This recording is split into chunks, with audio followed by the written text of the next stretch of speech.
I've gained the quarantine 15. Help. Any advice?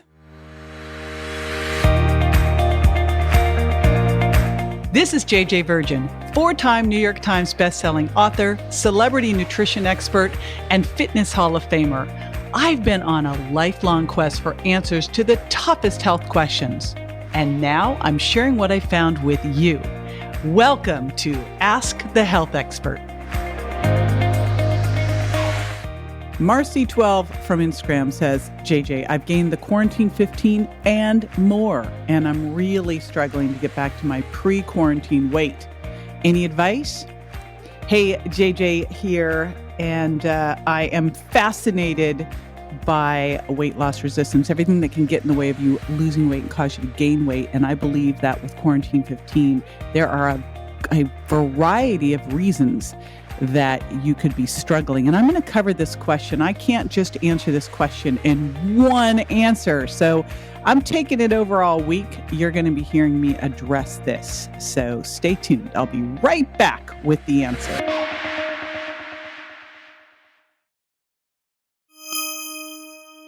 All right. This is the week that I'm taking over with talk about the quarantine 15 weight gain and what you can do about it. It's not one simple single answer.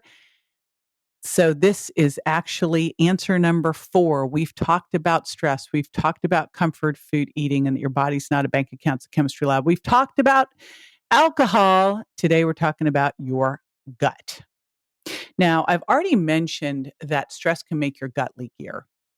And if your gut's leakier, the big challenge with that is that you are going to start to react to foods. So here's how this works. You get under stress.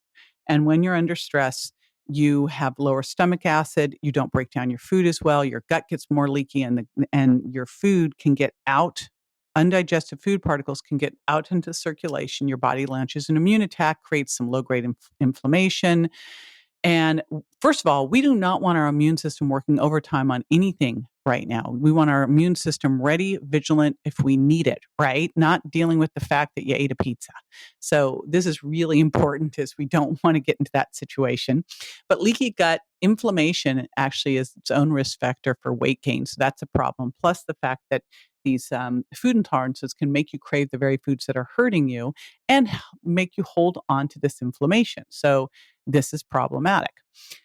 Second thing is with any kind of different gut or stress stuff, you also can start to disrupt the gut microbiome. Of course, if you're eating more sugar, if you're eating processed foods, if you're eating artificial sweeteners, you can start to do this as well. So all of a sudden you start to get some candida that will make you crave sugar and carbs, or you might get small intestinal bacterial overgrowth. And then all of a sudden you're barely eating, but you're bloated all the time and gaining weight. And maybe you've shifted your gut microbiome and you've got more of the bad bacteria that literally extract more calories from the food you eat and store them as fat. So you're like going, wait a minute, I'm eating less and gaining more weight. Yes, this can totally happen. And I gave a little takeaway earlier that, my weight started going up really quickly the first week of this. I got super stressed. And then I kind of was like, I know what's going on. Like, go back to your tools. Come on. But one of the things that happened through this is I messed up my gut microbiome a little bit and I started to gain weight again. And so then I was like, all right, I know what's going on here. And I've been fixing that. So you may find if you're starting to gain weight, even with eating less and exercising more and doing good sleep, and you're like, what the heck just happened here? Well, you can look and go, could this be hormonal? Or you can look and go, is there something going on with my gut?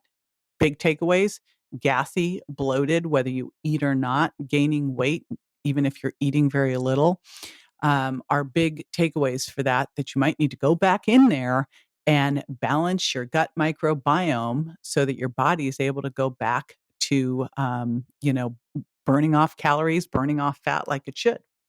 All right. That's the gut one. And we've got one more coming up tomorrow. This is JJ with Ask the Health Expert. I do this 5 times a week, so make sure you never miss a show by going to subscribetojj.com.